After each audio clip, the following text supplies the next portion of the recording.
17. 나타샤는 평온해지긴 했으나 더 명랑해지지는 않았다. 즐거움의 모든 외적인 조건, 즉 무도회, 마차 드라이브, 음악회, 연극을 피했을 뿐 아니라 웃음 뒤로 눈물이 느껴지지 않게 웃은 적이 한 번도 없었다. 그녀는 노래할 수도 없었다. 소리내어 웃거나 혼자 있을 때 노래를 해보려고 하면 곧장 눈물이 숨을 막히게 했다. 그것은 후회의 눈물, 돌이킬 수 없는 순수한 시절에 대한 회상의 눈물, 무척이나 행복했을지도 모를 젊은 생을 그처럼 헛되이 망친 것에 대한 분노의 눈물이었다. 특히 웃음과 노래는 그녀의 고통에 대한 신성모독처럼 보였다. 교태를 부리는 것은 생각도 하지 않았다. 그녀는 심지어 스스로를 자제할 필요조차 없었다. 그 무렵 그녀는 모든 남자가 자기에게는 어릿광대 나스타시아 이바노브나와 똑같다고 말했고 실제로도 그렇게 느꼈다. 내면의 파수꾼은 그녀에게 일체의 모든 기쁨을 엄격히 금지했다. 그래서 그녀의 마음속에는 근심 없이 희망으로 가득 찬 아가씨다운 생활 방식에서 비롯되는 예전의 흥미거리들이 전혀 남아있지 않았다. 그녀가 가장 자주 그리고 가장 가슴 아프게 떠올리는 기억은 가을철, 사냥, 아저씨, 그리고 오트라드 노예에서 니콜라와 함께 보낸 크리스마스 주간이었다. 그 시절 가운데 단 하루만이라도 되돌릴 수만 있다면 그녀가 무엇인들 내놓지 않겠는가. 하지만 그 시절은 이미 영원히 끝나버리고 말았다. 모든 기쁨에 다가갈 수 있는 자유와 열림의 상태는 이제 더 이상 돌아오지 않으리라는 그때의 예감은 그녀를 속이지 않았다. 그러나 살아야 했다. 자신이 예전에 생각했던 것처럼 더 나은 사람이 아니라 더 나쁜 사람, 그저 세상에 존재할 뿐인 모든 사람들보다도 훨씬 더 못한 인간이라고 생각하는 것이 그녀에게 커다란 위로가 되었다. 하지만 그것으로도 모자랐다. 그녀는 그것을 알고 스스로에게 물었다. 이 다음에는 뭐가 있는 거지? 그 다음에는 아무것도 없었다. 삶 속에 어떤 기쁨도 없었으나 생은 흘러갔다. 나타샤는 그저 누구에게도 부담을 주지 않고 누구도 방해하지 않으려 노력했지만 그녀 자신을 위해서는 아무것도 필요로 하지 않은 것처럼 보였다. 그녀는 집안 사람들을 피했고 동생 페테아와 있을 때만 편안해했다. 다른 사람들보다 그와 함께 있기를 더 좋아했다. 그리고 가끔씩 그와 단둘이 눈을 마주치고 있을 때면 소리내어 웃곤 했다.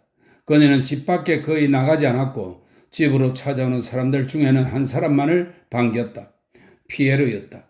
사람들이 베조프 백장만큼 더 다정하고 더 조심스럽고 더 진지하게 그녀를 대하기는 불가능했다.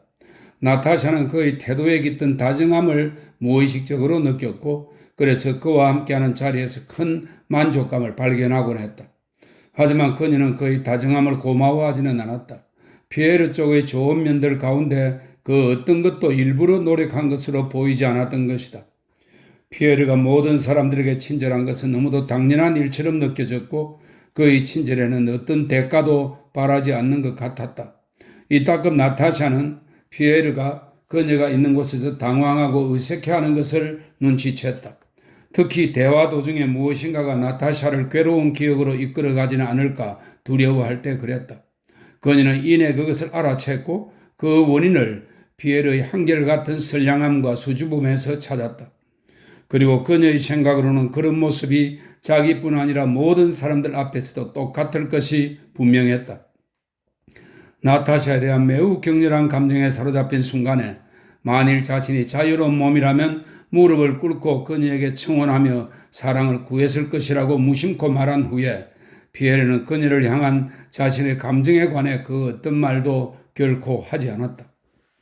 그때 그토록 위안이 되었던 그 말은 우는 아이를 달래려고 늘어놓은 온갖 무의미한 말 같은 것임이 분명했다.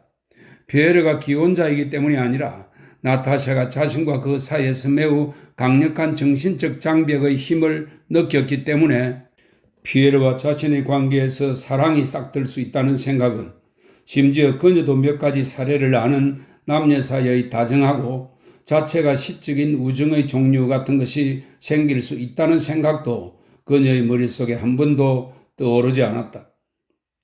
베드로 제 정진이 끝날 무렵, 이 정진은 6월 29일인데요. 성 베드로와 성 바울을 기리는 제1입니다. 베드로 제 정진이 끝날 무렵 로스토프가의 오트라드노의 저택의 이웃인 아그라페나 이바노브나 벨로바가 모스코바의 성자들을 경비하기 위해 모스코바로 왔다. 그녀는 나타샤에게 정진을 제안했고 나타샤는 기쁜 마음으로 그 생각을 붙잡았다.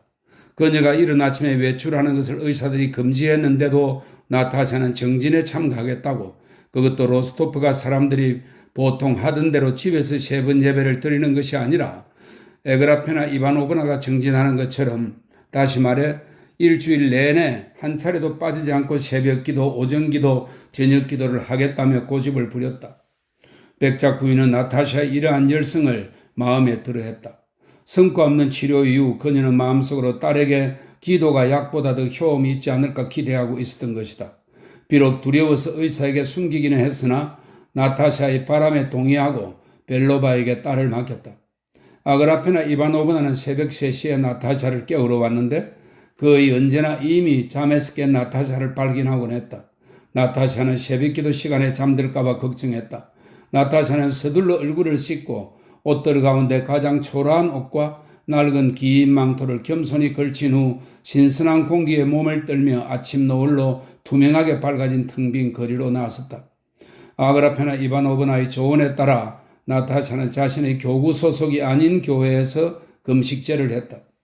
경건한 벨로바의 말에 의하면 교회에는 매우 엄격하고 고결한 삶을 사는 한 사제가 있었다. 교회에는 항상 사람들이 거의 없었다. 나타샤와 벨로바는 자신들에게 친숙한 장소, 왼쪽 성가대석 뒤편의 붙박이로 끼운 성모 이콘 앞에 섰다.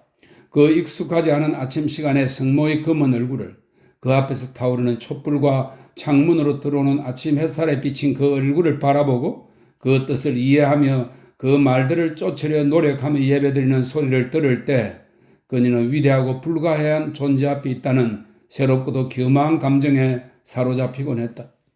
그녀가 예배 문구의 뜻을 이해하는 순간에는 그녀의 사적인 감정이 독특한 음령을 띠며 그녀의 기도와 결합했다. 그 뜻을 이해하지 못할 때는 모든 것을 이해하고 싶어하는 갈망은 오만이다. 모든 것을 이해하는 것은 불가능하다. 이 순간 그녀의 영혼을 다스리는 하나님을 믿고 그분에게 자신을 맡기기만 하면 된다고 생각하는 것이 그녀에게는 더욱더 달콤했다. 그녀는 승호를 끄며 머리를 숙였고 이해가 되지 않을 때는 그저 자신의 추악함 앞에 몸서리를 치며 자신의 모든 것을 용서해 주시기를, 그리고 은혜를 베풀어 주시기를 하나님에게 간구했다. 그녀가 자신의 온 마음을 기울여 한 기도는 회개의 기도였다. 이른 아침 일터로 향하는 석공들, 거리를 치우는 문지기들만 마주칠 뿐 집안 사람들은 모두 여전히 잠들어 있는 이른 아침 시각, 나타샤는 집으로 돌아오면서 자신의 죄들로부터 자신을 교정할 수 있는 가능성, 새롭고 순수한 삶과 행복의 가능성의 새로운 감정을 경험했다. 그녀가 이런 생활을 하며 지낸 일주일 내내 이 감정은 하루하루 커졌다. 아그라페나 이바노브나가 그 단어들로 즐겁게 말장난을 치며, 이 말은 러시아어에서 접두사 등을 이용하여 언어 유희를 하는 놀이를 이야기하는 겁니다. 그 단어들로 즐겁게 말장난을 치며 나타샤에게 말한 참여의 행복 혹은 소통의 행복이 그녀에게는 정말 위대하게 느껴져서 그녀는 자신이 그 복된 일요일까지 도저히 살 수가 없을 것 같았다. 하지만 행복의 날은 왔다. 그리고 나타샤가 그녀에겐 결코 잊을 수 없는 그날, 하얀 모슬린 드레스 차림으로 성찬식에서 돌아왔을 때 그녀는 수개월 만에 처음으로 자기 앞에 놓인 삶에 짓눌리지 않고 편안한 기분을 느꼈다. 그날 왕전한 의사는 나타샤를 진찰한 후 2주 전에 마지막으로 처방한 가루약을 계속 복용하도록 지시했다. 반드시 아침 저녁으로 계속 복용해야 합니다. 그는 스스로가 양심에 거리낌 없이 자신의 성공에 만족한 듯 말했다. 단 제발 좀 더 정확하게 지켜주시기 바랍니다. 이제는 안심하셔도 되겠습니다, 백작 부인. 의사는 부드러운 손바닥으로 재빨리 그 말을 움켜쥐면서 농담처럼 말했다. 따님은 조만간 다시 노래도 부르고 장난치며 뛰어놀게 될 겁니다. 이 마지막 약이 따님에게 아주 효험이 있군요. 따님의 혈색이 매우 좋아졌습니다. 백작 부인은 잠시 손톱을 바라보았고 밝은 얼굴을 하고 응접실로 되돌아가면서 침을 퇴퇴 살짝 뱉었다. 이 침을 뱉은 것은 러시아 신앙, 민간 신앙을 반영하고 있는 것이라고 설명하고 있습니다. 러시아인들은 선하고 긍정적인 일을 앞두고 침을 뱉으면 부정한 악귀가 해방하지 못한다고 믿었다고 하네요. 18. 7월 초 모스크바에는 전쟁의 동향과 관련된 불안한 소문들이 점점 더 번져나가고 있었다. 군주가 국민에게 경문을 띄웠다거나 군주가 군대에서 모스크바로 돌아왔다거나 하는 이야기들이었다. 그리고 7월 11일까지 성명서와 경문이 입수되지 않았던 탓에 그것들과 러시아 정세에 관한 과장된 소문이 나돌았다.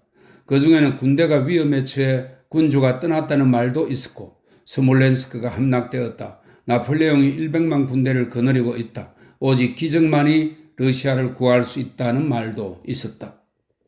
7월 11일 토요일 성명서가 입수되었지만 아직 인쇄된 상태는 아니었다. 그래서 로스토바가를 방문한 피에르는 라스톱친 백작으로부터 구하게 될 성명서와 경문을 갖고 다음 날인 일요일 만찬 식사에 오겠다고 약속했다. 그 일요일에 로스토프가 사람들은 평소처럼 예배보기 위해 라주모프스키가 저택에 있는 교회로 출발했다. 7월의 무더운 날이었다. 로스토프가 사람들이 교회 앞에서 카레타 밖으로 내렸을 때는 이미 10시였다.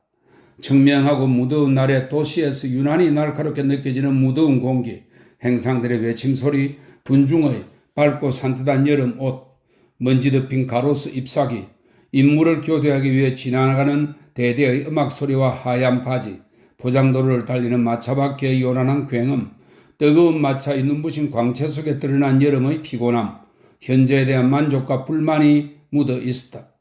라주모프스키가 교회에는 모스크바의 모든 지체 높은 분들과 로스토프가의 모든 지인들이 있었다. 대개 시골 영지로 떠나던 부잣집들이 그 애는 마치 무언가를 기다리듯 도시에 많이 머물고 있었다. 사람들 무리를 헤치가며 길을 내는 제복 차림의 하인을 따라 어머니 옆 길을 지나가면서 나타샤는 자신에 대해 지나치게 큰 소리로 속삭이는 젊은 남자의 목소리를 들었다. 저 여자가 로스토바야. 바로 많이 야위었군. 그래도 여전히 예쁘네. 그녀는 쿠라긴과 볼콘스키 이름이 언급되는 것을 들었다. 아니, 그렇게 들은 것 같았다. 그런데 그녀는 늘 그렇게 느꼈다. 그녀가 보기에 언제나 모든 사람들이 자기를 쳐다보면 자기에게 무슨 일이 있었는지에 대해서만 생각하는 것 같았다. 군중 속에 있을 때는 늘 그렇듯 마음이 고통스럽고 아득했다.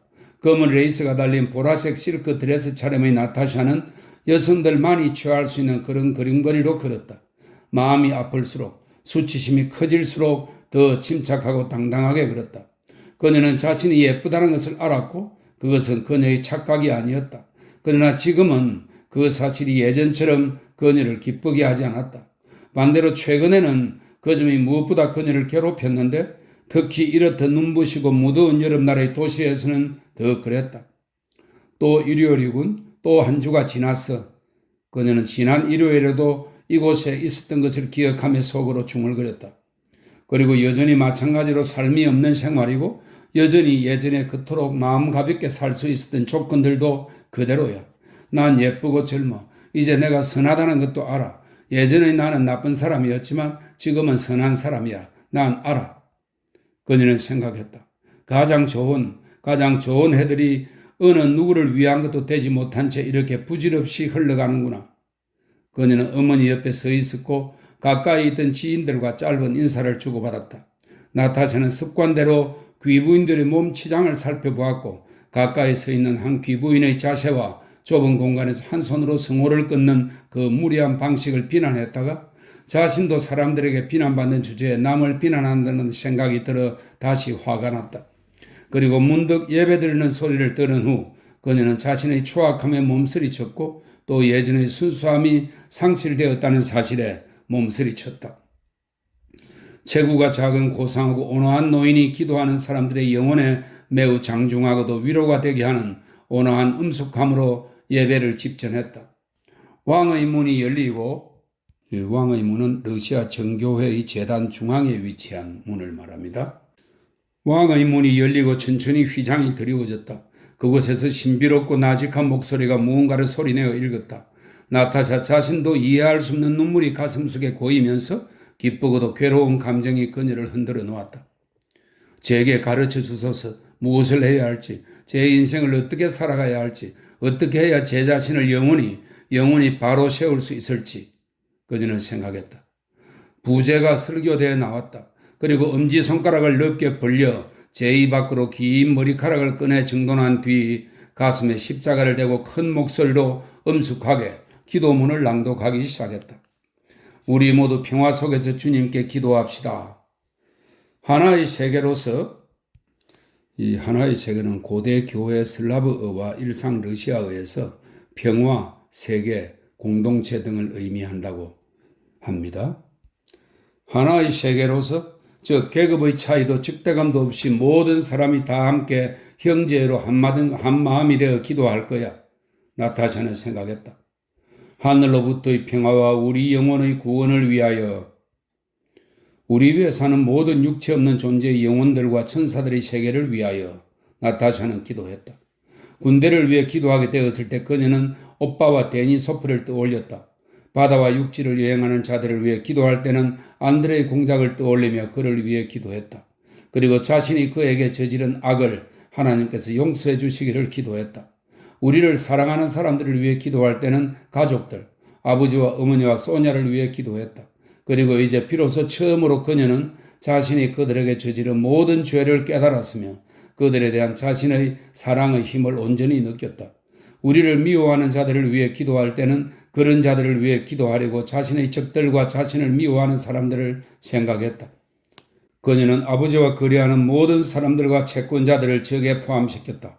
자신을 미워하는 사람들과 적을 생각할 때면 매번 그녀는 자신에게 그토록 많은 악행을 저지른 아나톨을 떠올렸다. 비록 그는 그녀가 미워하는 사람이 아니었지만 마치 적인 것처럼 그녀는 기쁜 마음으로 그를 위해 기도했다. 오직 기도할 때만 그녀는 안드레이 공작도 아나톨도 그들을 인간으로서 분명하고 침착하게 떠올릴 수 있음을 느꼈고 그들에 대한 그녀의 감정은 그녀가 하느님을 대할 때 느끼는 두려움과 경외의 감정에 비하면 아무것도 아니었다.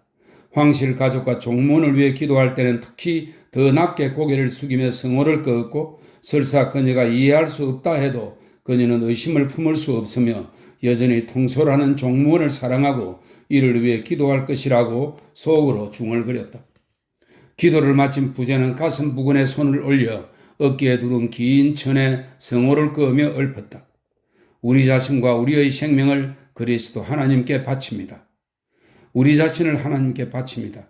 나타샤는 마음속으로 그 말을 따라 반복했다. 나의 하나님, 당신의 뜻에 저를 맡깁니다. 그녀는 생각했다. 저는 어떤 것도 원하지 않고 바라지 않습니다. 다만 제가 무엇을 해야 할지, 제 자신의 의지를 어떻게 써야 할지 가르쳐 주소서. 저를 받아주소서. 저를 받아주소서. 나타샤는 감동을 받은 간절함으로 가느다란 팔을 늘어뜨리고 성호도 걷지 않은 채 속으로 중얼거렸다. 마치 보이지 않는 어떤 힘이 자신을 붙잡아 그녀 자신으로부터 자신의 후회와 욕망과 비난과 희망과 잘못들로부터 벗어나게 해주기를 기대하는 듯 했다. 예배가 진행되는 동안 백작 부인은 반짝이는 눈동자를 가진 딸의 감동에 젖은 얼굴을 몇 차례나 돌아보며 딸을 도와달라고 하나님께 기도했다. 예기치 않게 예배 도중에 그것도 나타샤가 잘 아는 예배 순서와 맞지 않게 하급 사제가 작은 받침대를 삼위일체의 날에 이 삼위일체의 날은 러시아 정교회가 성령 강림절 혹은 오순절을 일컬을 때 사용하는 명칭입니다. 삼위일체의 날에 무릎을 꿇고 기도문을 읽을 때 사용하는 받침대를 들고 나와서 왕의 문 앞에 내려놓았다. 둥근 보라색 벨벳 모자를 쓴 사제가 걸어 나와 머리카락을 똑바로 하고 힘겹게 무릎을 꿇었다. 모두들 똑같이 따라하며 의아한 눈으로 서로 바라보았다. 그것은 종문으로부터 방금 도착한 기도문이었다. 러시아를 적의 침략으로부터 구해달라는 기도문이었다. 권능의 주 하나님, 우리를 구원하시는 하나님. 사제가 맑고 과장되지 않은 온화한 목소리로 낭독을 시작했다. 그런 목소리로 낭독할 수 있는 이는 교회 슬라브로 낭독하는 사제들 뿐이고 그 목소리는 러시아인의 마음에 저항할 수 없는 강한 영향을 끼쳤다. 권능의 하나님, 우리를 구원하시는 하나님, 오늘날 당신의 미천한 자들을 은혜와 인자함으로 보살펴 주시고 인간을 향한 사랑으로 귀 기울여 주시고 우리를 용서하시고 우리에게 은혜를 베풀어 주소서. 보소서, 적들이 당신의 땅을 어지럽히고 온 세상을 불모지로 만들기 위해 우리를 대적하여 일어섰습니다. 보소서, 무법자들이 무리를 지어 당신의 소유물을 파괴하고 당신의 순결한 예루살렘, 곧 당신이 사랑하는 러시아를 파괴하려 합니다. 당신의 사원을 더럽히고 당신의 제단을 파괴하고 우리의 지성소를 능욕하려 합니다. 오 주여, 저 죄인들이 언제까지 기뻐하겠습니까? 저 범법자들이 언제까지 권력을 휘두르겠습니까? 주 하나님, 당신께 드리는 우리의 기도를 들어주소서. 당신의 권능으로 더없이 경건한 우리의 위대한 전제군주이자 황제인 알렉산드로 파블로비치를 강건하게 하소서. 그의 진실함과 온화함을 기억하시고 우리를 당신의 사랑하는 이스라엘을 보호하는 그의 자비에 보답하여 주소서. 그의 자문관들과 계획들과 사업들을 축복하소서. 당신의 전능한 오른팔로 그의 왕국을 견고히 지키시고 모세가 아말렉 족속을 이기게 하신 것처럼 기드온이 미드안 족속을 이기게 하신 것처럼 다윗이 골리앗을 이기게 하신 것처럼 그에게 적에 대한 승리를 주소서. 그의 군대를 지켜주소서. 당신의 이름으로 일어선 자들의 손에 노새 활을 쥐어주시고 그들에게 전쟁할 힘으로 띠를 둘러주소서. 무기와 방패를 잡으소서. 그리고 일어나 우리를 도우소서. 그리고 우리에게 대적하여 악을 꾸미는 자들이 수치와 모욕을 받게 하소서. 당신의 신실한 군대 앞에서 그들이 바람 앞의 먼지처럼 되게 하소서. 당신의 강한 천사가 그들을 모욕하고 몰아내게 하소서. 그들이 알지 못하는 그 물이 그들을 덮치게 하소서. 그들로부터 감춰진 올가미가 그들을 얽어매게 하소서. 당신 종들의 발 아래 저들이 넘어지게 하시고 우리 전사들이 저들을 짓밟게 하소서. 주여, 많은 사람들 속에서든 적은 사람들 속에서든 인간을 구원하는 당신의 힘은 결코 쇠하지 않습니다. 당신은 하나님이시기 때문입니다. 당신을 대적하는 인간은 승리하지 못합니다. 우리 아버지이신 하나님, 세세로부터 있는 당신의 인자함과 은혜를 기억해 주소서. 우리에게서 당신의 얼굴을 돌리지 마시고 우리의 무가치함을 멸시하지 마시고 당신의 큰 사랑과 풍성한 인자함으로 우리의 불법과 죄를 생각지 마소서. 우리 안에 정결한 마음을 창조하시고 우리 안에 정직의 영을 새롭게 하소서. 우리 모두를 당신에 대한 믿음으로 강건하게 하시고 우리를 소망으로 견고히 세우시고 우리에게 서로를 향한 진실한 사랑을 불어넣으시고 당신이 우리와 우리 선조들에게 허락하신 소유물을 올바로 지켜낼 수 있도록 우리를 한마음으로 무장케 하소서. 그리하여 정화된 자들의 운명에 대적하는 불의한 자의 지팡이가 높아지지 않게 하소서. 우리의 주 하나님, 우리는 당신을 믿고 의지합니다. 당신의 은혜를 구하는 우리를 욕되게 하지 마시고 복의 표징들을 만들어 주소서. 그리하여 우리와 우리의 정교 신앙을 미워하는 자들이 볼 수 있게 하시고 또 그들이 부끄럽게 하시고 멸망하게 하소서. 그래서 모든 나라가 당신의 이름이 주님이고 우리가 당신의 백성임을 알게 하소서. 주여, 오늘날 우리에게 당신의 은혜를 보이시고 당신의 구원을 베푸소서. 당신 종들의 마음이 당신의 은혜에 기뻐하게 하소서. 우리의 적들을 격파하시고 그들을 멸절시켜 속히 당신의 신실한 백성들의 발 아래에 무릎 꿇게 하소서. 당신은 당신을 의지하는 자들의 방패요 도움이요 승리입니다. 우리는 당신께 곧 성부, 성자, 성령께 지금 그리고 영원히 그리고 영원 세세토록 영광을 돌립니다. 아멘. 나타샤의 영혼이 활짝 열린 상황에서 그 기도는 그녀에게 강렬한 영향을 끼쳤다. 그녀는 아말렉에 대한 모세의 승리, 미디안 족속과 싸운 기드온의 승리, 골리앗에 맞선 다윗의 승리, 당신의 예루살렘의 몰락에 대한 말들을 하나하나 모두 들었다. 그리고 마음을 가득 채운 부드러움과 온정으로 하나님에게 간구했다. 그러나 자신이 그 기도에서 하나님에게 무엇을 구하는지는 잘 알지 못했다. 그녀는 정직한 영, 믿음과 소망으로 마음을 굳건히 하는 것, 사랑으로 마음을 복돋는 것에 대한 간구에 온 마음을 다해 매달렸다. 그러나 적들을 짓밟게 해달라고는 기도할 수 없었다. 바로 몇 분 전만 해도 사랑하고 기도해줄 더 많은 적을 갖기를 바랐기 때문이다. 또한 그렇다고 무릎을 꿇고 낭독해 올린 기도의 정당성을 의심할 수도 없었다. 그녀는 인간의 죄 때문에, 특히 자신의 죄 때문에 인간에게 닥치는 벌 앞에서 경외와 전율이 뒤섞인 두려움을 느꼈다. 그래서 하나님에게 그들 모두와 그녀를 용서해 달라고, 그들 모두와 그녀에게 삶의 평화와 행복을 달라고 간구했다. 그리고 그녀에게는 하나님이 그녀의 기도를 들어주는 것처럼 보였다. 19.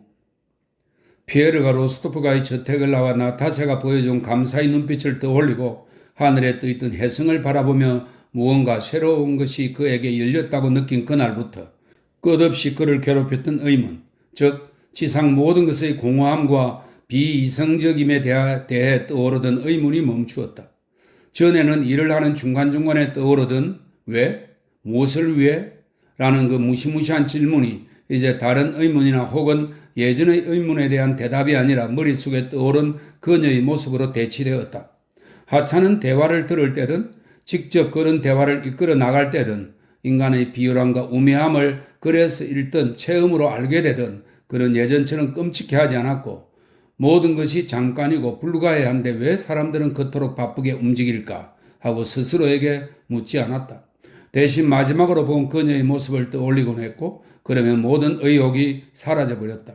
그것은 그에게 떠오른 의문에 대해 그녀가 답을 해주었기 때문이 아니라 떠오른 그녀의 모습이 그를 순식간에 정신활동의 다른 밝은 영역으로 의인도 죄인도 존재할 수 없는 영역으로 삶을 살아갈 만한 가치가 있는 아름다움과 사랑의 영역으로 옮겨 놓았기 때문이다. 그에게 일상의 어떤 속됨이 나타나던 그는 속으로 자신에게 중얼거렸다. 어떤 녀석이 국가와 차르의 재산을 훔쳤는데 국가와 차르가 그런 자에게 영예를 수여한다 해도 내버려 두라지 뭐. 어제 그녀는 날 향해 미소 지었고 내게 또 와달라고 청했어. 난 그녀를 사랑해. 어느 누구도 결코 그것을 알지 못할 거야. 그는 생각했다. 피에르는 여전히 사교계에 출입했고 여전히 술을 많이 마셨으며 여전히 무의하고 방탕한 생활을 했다. 왜냐하면 로스토프가에서 보내는 시간 외의 나머지 시간도 써야 했고 또 모스크바에서 만들어진 습관과 교제가 그의 흥미를 사로잡는 생활로 그를 이겨낼 수 없게 이끌었기 때문이다.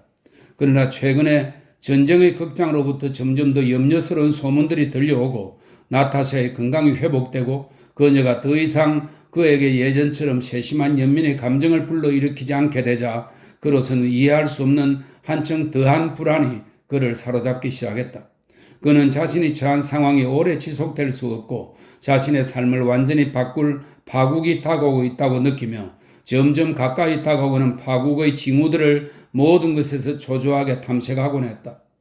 프리메이슨 교단의 한 형제가 요한의 묵시록에서 이끌어낸 나폴레옹에 관한 다음과 같은 예언을 피에르에게 열어준 적이 있었다. 요한의 묵시록 13장 18절에는 다음과 같은 말씀이었다. 바로 여기에 지혜가 필요합니다. 영리한 사람은 그 짐승을 가리키는 숫자를 풀이해 보십시오. 그 숫자는 사람의 이름을 표시하는 것으로서 그 수는 666입니다.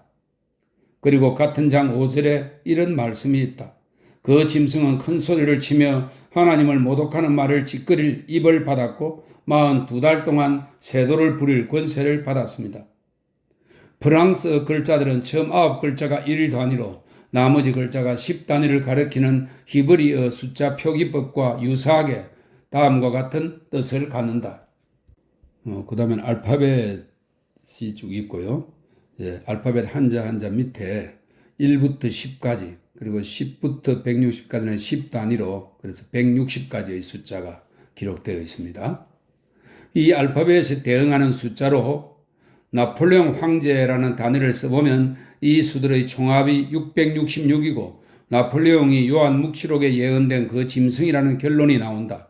게다가 42이라는 단어, 즉 큰 소리를 치며 하나님을 모독하는 짐승에게 주어진 기간을 이 알파벳대로 써도 42를 가리키는 이 수들의 합은 666이 되고 이로부터 나폴레옹의 권력의 한계는 이 프랑스 황제가 42살이 되는 1812년에 올 것이라는 결론이 나온다. 이 예언은 피에르를 매우 놀라게 했다. 그리고 무엇이 과연 그 짐승, 즉 나폴레옹의 권력의 끝을 가져올 것인가라는 질문을 수시로 자신에게 물으면서 단어들을 수들과 계산으로 기술하는 똑같은 원리로 그를 사로잡은 의문의 답을 발견하려고 노력했다. 피에르는 그 질문에 대한 답이 알렉산드르 황제, 러시아 국민이 아닐까 하고 써보았다. 그는 글자들을 계산해 보았으나 수들의 총합은 666보다 훨씬 크거나 훨씬 작았다. 한 번은 이 계산에 몰두하여 자기 이름인 피에르 베조프 백작을 써보았다. 수의 합이 크게 벗어났다. 그는 맞춤법을 바꾸어 S 대신 Z를 쓰고 DE를 덧붙이고 관사 LE도 덧붙여도 보았으나 여전히 원하는 결과를 얻을 수 없었다. 그때 그의 머릿속에 자신이 구하는 질문에 대한 답이 자기 이름 안에 포함되어 있다면 그 답에는 반드시 국적이 언급되어야 할 거라는 생각이 떠올랐다. 그래서 러시아인 베지오프라고 쓴 다음 수들을 세맞아 671이 나왔다. 불과 5가 남을 뿐이었다. 5는 이를 뜻했는데 황제라는 단어 앞의 관사에서 생략되기도 하던 바로 그 이를 가리킨다. 비록 문법에는 맞지 않지만 그런 식으로 이를 생략하자 찾던 답을 얻을 수 있었다. 러시아인 베조프가 666이 되었다. 그 발견이 그를 흥분시켰다. 그는 자신이 어떤 식으로 요한의 묵시록에 예언된 대사건과 관련되어 있는지 몰랐다. 그러나 한순간도 그 연관성에 대해 의심을 품지 않았다. 로스토바를 향한 그의 사랑, 즉 그리스도, 나폴레옹의 침략, 해성 666, 나폴레옹 황제와 러시아인 베조프, 이 모든 것이 다 함께 무르익고 터져서 자신이 포로가 되어 있다고 느끼는 모스크바 관습의 매혹적이고도 무가치한 세계로부터 그를 끌어내어 위대한 공헌과 큰 행복으로 이끌어야 했다. 피에르는 기도문 낭독이 있던 일요일 전날 로스토프가 사람들에게 자신과 잘 알고 지내는 라스톱친 백작으로부터 러시아 국민에게 보내는 경문과 군대의 최신 소식을 받아오겠다고 약속했다.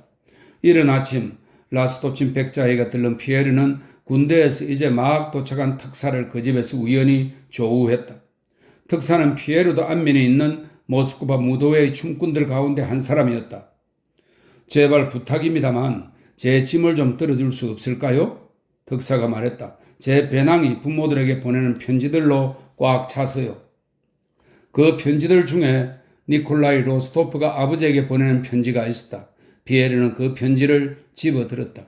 그 밖에도 라스톱친 백작은 방금 인쇄된 모스크바를 향한 군주의 경문, 군에 하달된 최근 훈련, 최근에 자신이 발행한 전단을 피에르에게 건네주었다. 군대에 하달된 훈령을 한동안 살펴보던 피에르는 부상병, 전사자, 훈장 수여자에 관한 소식들 사이에서 오스트로보나 전투 때 보여준 용맹으로 게오르기 4등 훈장을 받은 니콜라이 로스토프의 이름을 발견했고 똑같은 훈령에서 안드레이 볼콘스키 공작이 엽기병 연대의 지휘관으로 임명되었다는 소식도 발견했다. 비록 피에르는 로스토프가 사람들에게 볼콘스키를 떠올리게 하고 싶지 않았지만 그 집 아들의 훈장 포상 소식으로 그들을 기쁘게 해주고 싶은 마음을 억누를 수 없었다. 그래서 자신이 만찬 때 직접 가져가고자 경문과 전단과 다른 훈령들은 자기 집에 남겨두고 인쇄된 훈령과 편지는 로스토프가로 보냈다. 라스톱친 백작과의 대화, 염려와 조급함이 엿보이는 그의 어조, 군대 상황이 좋지 않다고 태평스레 이야기하는 특사와의 만남, 모스크바에서 적발된 스파이들과 모스크바에 나돌고 있는 나폴레옹이 가을 이전에 러시아의 두 수도를 함락하겠노라며 공언했다는 문서에 관한 소문, 다음 날로 예상되는 군주의 도착에 대한 대화, 이 모든 것이 새로운 힘으로 피에르에게 흥분과 기대를 불러일으켰다. 그 감정은 혜성이 출현한 이후, 특히 전쟁이 시작된 이후 그를 가만히 내버려 두지 않았다. 이미 오래전부터 피에르는 군에 입대할 생각을 하곤 했다. 만약 다음과 같은 것이 그를 방해하지 않았다면 그는 그랬을지도 모른다. 첫째, 그는 영구한 평화와 전쟁의 근저를 주장하는 프리메이슨 조합 소속이었다. 그는 거기에 서약으로 얽매여 있었다. 둘째, 군복을 입고 애국심을 부르짖는 많은 모스크바 사람들을 보면서 그런 행보를 취하는 것이 왠지 양심에 걸렸다. 그가 입대 계획을 실행하지 않은 가장 큰 이유는 그가 짐승의 숫자 666의 의미를 갖고 있는 러시아인 베조프이고 큰소리치며 하나님을 모독하는 짐승의 권력에 종결을 가하는 위대한 사업에 자신이 참여하는 것은 영원 전부터 이미 정해져 있고 그러므로 자신은 어떤 일도 시작할 필요 없이 예정된 일을 기다리기만 하면 된다는 명확하지 않은 생각 때문이었다. 20. 로스토프가에서는 일요일이면 늘 그렇듯 지인들 가운데 몇 사람이 함께 식사를 했다. 피에르는 로스토프가 사람들을 먼저 만나기 위해 좀 더 일찍 서둘렀다. 그에 의해 피에르는 너무 뚱뚱해졌다. 만약 살찐 거구의 몸을 가뿐하게 지탱하는 것처럼 보이는 큰 키와 튼튼한 팔다리, 그리고 센 힘이 없었다면 흉하게 보였을 것이다. 그는 숨을 헐떡이고 혼자말로 뭐라 중얼거리며 계단을 올라갔다. 그의 마부는 이제 기다릴지 여부를 묻지 않았다. 백작이 로스토프가를 방문하면 의뢰 자정까지 머문다는 것을 알았다. 로스토프가의 하인들이 반갑게 달려와 외투를 벗기고 지팡이와 모자를 받아들였다. 피에르는 클럽에서 하던 습관대로 지팡이도 모자도 대기실에 놓아두었다. 그가 로스토프가에서 처음으로 본 사람은 나타샤였다. 아니, 그녀를 보기 전에 이미 대기실에서 망토를 벗으며 그녀의 목소리를 들었다. 그녀는 홀에서 솔레지오를 부르고 있었다. 병을 앓고부터 그녀가 노래를 부르지 않은 사실을 알고 있었다. 그래서 그녀의 목소리에 그는 놀라면서도 기뻐했다. 그는 조용히 문을 열고 오전 예배 때 차림인 보라색 드레스를 입은 나타샤가 홀에서 그닐며 노래하는 모습을 보았다. 그가 문을 열었을 때 그녀는 그를 등진 채 걷고 있었다. 그러나 뒤로 획 돌아서면서 그의 살찌고 놀란 얼굴을 보았고 그녀는 얼굴을 붉히며 빠르게 다가왔다. 다시 노래를 해보고 싶어요. 그녀가 말했다. 어쨌든 이것도 공부니까요. 그녀는 용서를 빌듯 덧붙였다. 멋집니다. 당신이 오시니 정말 기뻐요. 난 오늘 무척 행복하답니다.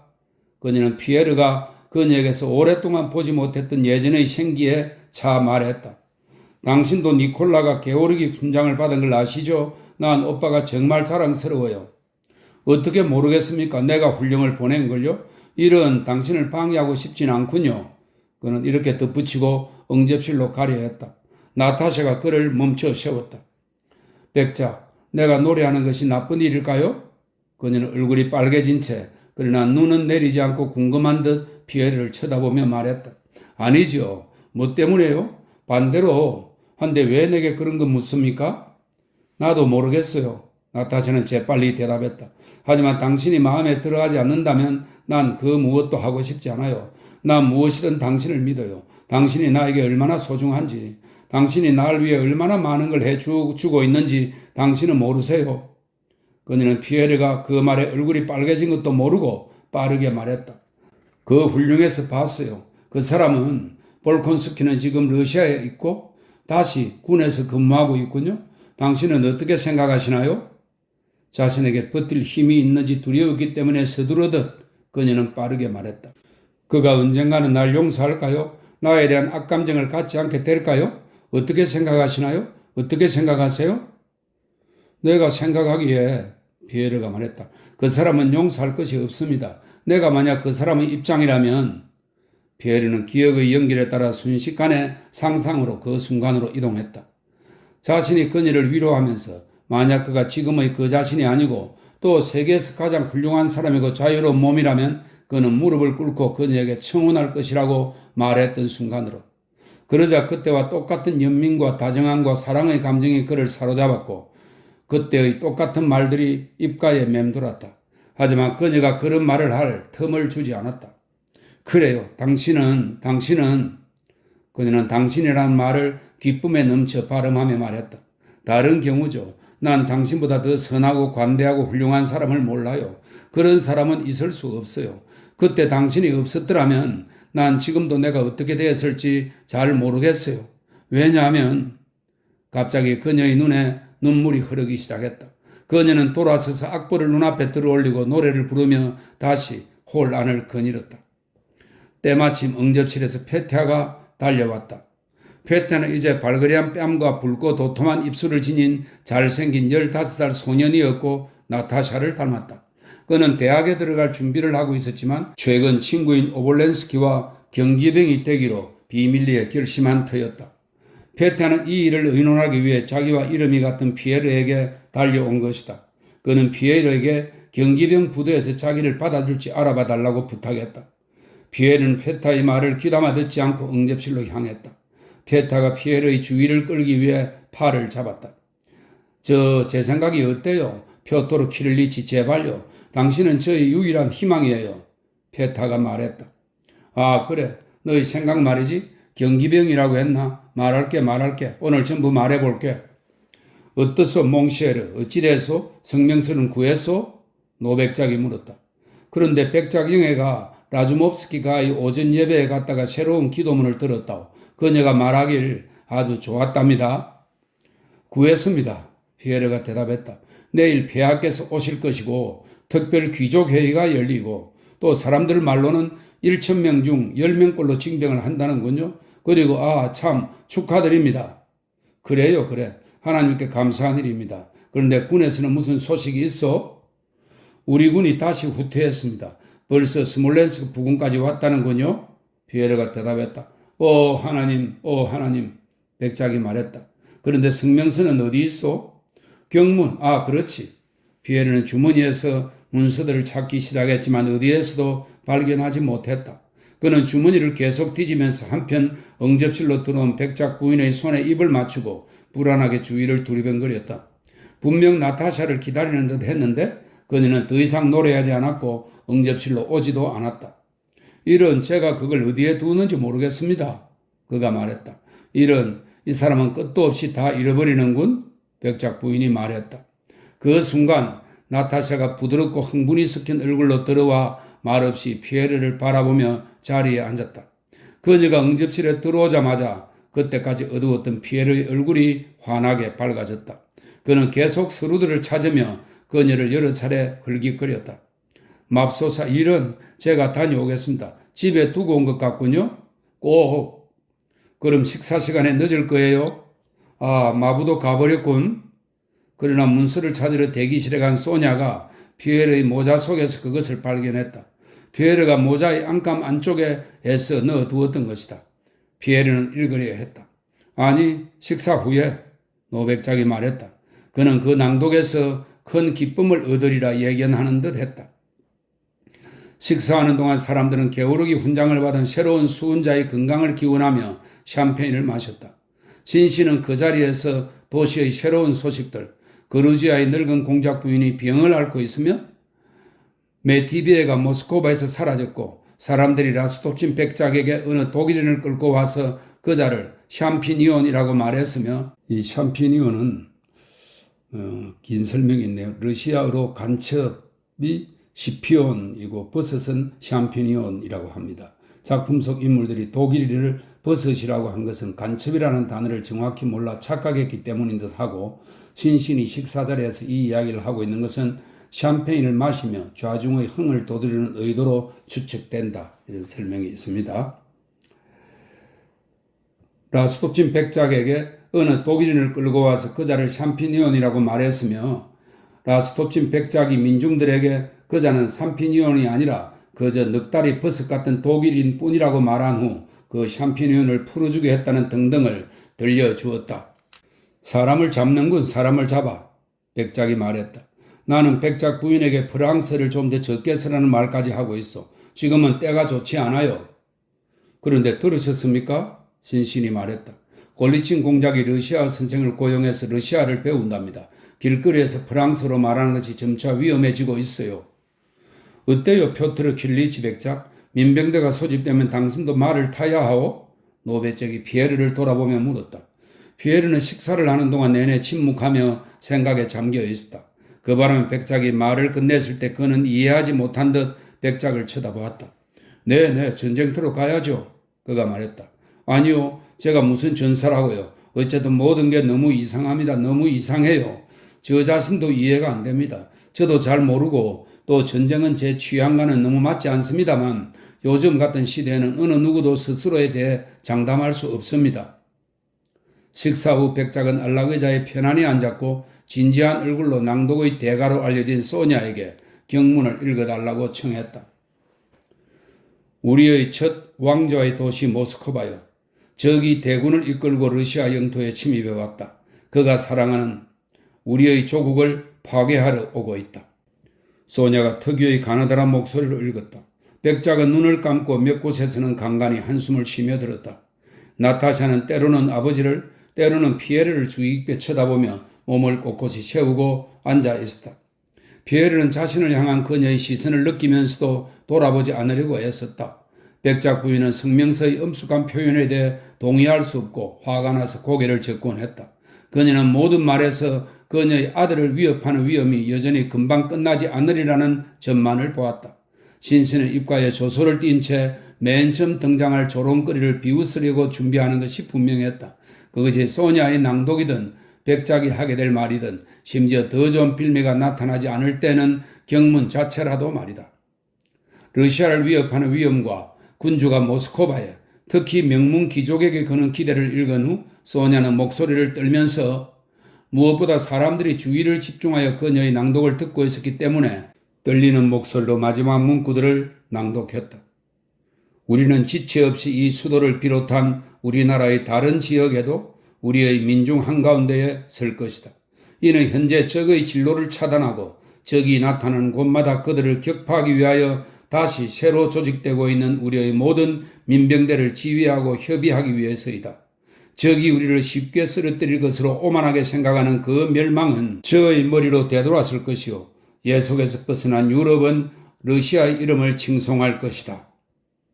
그렇지, 바로 그거야. 백작이 물기 어린 눈을 뜨며 큰 소리로 외쳤다. 그는 마치 강한 초산염이 든 작은 병을 코에 바짝 대기라도 한 것처럼 코를 킁킁거리느라 여러 번 말을 멈추었다. 폐하께서 말씀만 하시면 우리는 모든 것을 헌납할 것이고 조금도 후회하지 않을 것입니다. 신신이 백작의 애국심을 놀리려고 준비한 농담을 미처 꺼내기 전에 나타샤가 자리에서 벌떡 일어나 아버지에게 달려갔다. 이런 아빠는 정말 멋져요. 그녀는 아버지에게 입을 맞추며 말하고는 다시 피에르를 힐끗 쳐다보았다.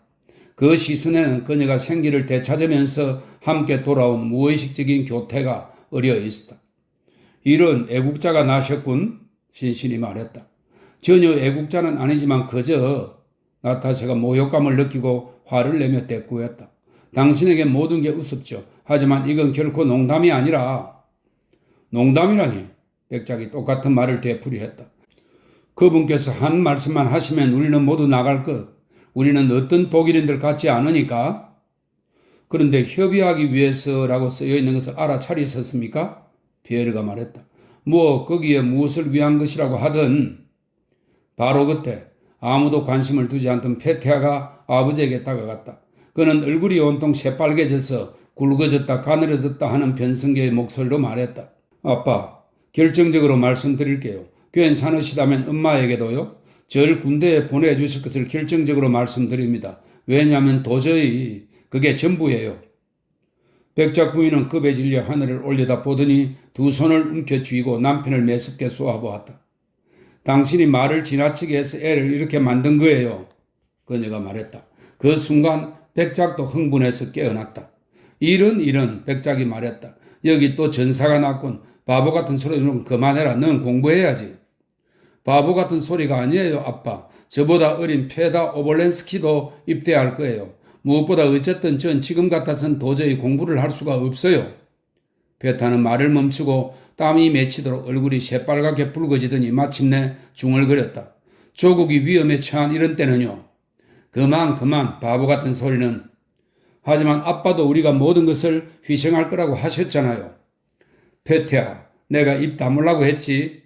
백작이 아내를 힐끔거리며 소리쳤다. 그녀는 하얗게 질려서 작은 아들을 눈으로 뚫어지게 쳐다보았다. 그렇지만 전 말해야겠어요. 여기 표트르 키빌로비치도 말해주실. 분명히 말하마. 말도 안 되는 소리다. 아직 저 비린내로 가시지 않은 주제에 입대하고 싶다니. 자, 난 분명히 말했다. 백작은 아마도 휴식 전에 서재에서 한 번 더 읽으려는지 경문을 집어들고 응접실 밖으로 나갔다. 표트르 키빌로비치, 담배나 피우러 갑시다. 피에르는 혼란과 갈등에 빠져 있었다. 여느 때와 달리 반짝이며 생기발랄한 상냥한 것 이상으로 끊이지 않고 계속 그를 주시하는 나타샤의 눈동자가 그를 그런 상태로 몰고 갔다. 아닙니다. 집에 가야 할 것 같습니다. 집이라니 무슨 소리요. 우리 집에서 저녁 시간을 보내고 싶다고 하지. 요즘에는 발길도 뜸했지 않소? 내 딸은 백작이 나타샤를 가리키며 다정하게 말했다. 당신이 있을 때만 명랑해지는데. 그래요. 내가 잊고 있었습니다. 집에 꼭 가봐야 하는데 할 일이. 피에르가 서두르며 말했다. 그렇다면야 그럼 다음에 봅시다. 백작이 응접실을 나가며 말했다. 왜 가리는 거예요? 왜 그렇게 기분이 안 좋아요? 왜? 나타샤는 피에르의 눈을 도전적으로 쳐다보며 물었다. 당신을 사랑하기 때문이에요. 그는 이렇게 말하고 싶었다. 하지만 그 말을 하지 못하고 눈물이 날 정도로 얼굴이 새빨개져서 시선을 떨구었다. 내가 당신을 더 뜸하게 방문하는 게 낫기 때문이죠. 왜냐하면 아닙니다. 그냥 볼 일이 있어서. 왜요? 아니요, 말해줘요. 나타샤가 단호하게 말을 시작하려다가 갑자기 입을 다물었다. 두 사람 모두 놀라고 당혹해하며 서로를 바라보았다. 그는 웃으려 했지만 웃을 수가 없었다. 그의 미소에는 고통이 담겨 있었다. 그는 말없이 그녀의 손에 입을 맞추고 그곳을 떠났다. 그리고 피에르는 더 이상 로스토프가를 방문하지 않겠다고 스스로와 다짐했다.